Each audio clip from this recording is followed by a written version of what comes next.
It seems like a lifetime, but it was really only 3 months ago that this was how Canada was campaigning for a UN Security Council seat.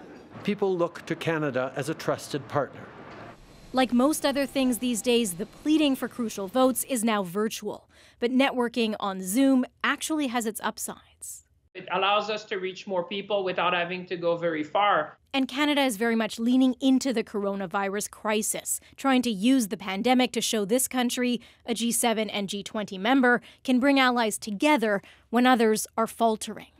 The best campaign is then we don't need to campaign, is when we just show by our leadership that this is the type of voice that you would want at the Security Council. Note the recent push from the European Union to fund vaccine research. It is so good to have you with us. The Prime Minister was there, promising money already announced. The global crisis requires a global response. Right after one of Canada's rivals for the rotating UN seat, Norway, pledged far more. And Canada is stepping up to do its part. But that's Canada's perennial problem. Its part lags behind others on aid and peacekeeping too, where Canada is dwarfed by its other competitor, Ireland.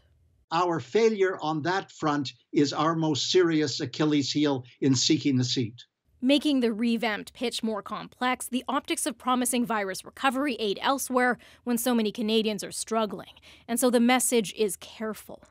As part of our commitment to the world, but it's also in our very, very selfish national interest, because when you're around that table, you're more influential. The ambassador is popular and maybe the Liberals' trump card in the behind-the-scenes game.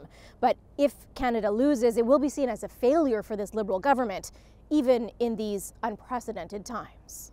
Salima Shivji, CBC News, Ottawa.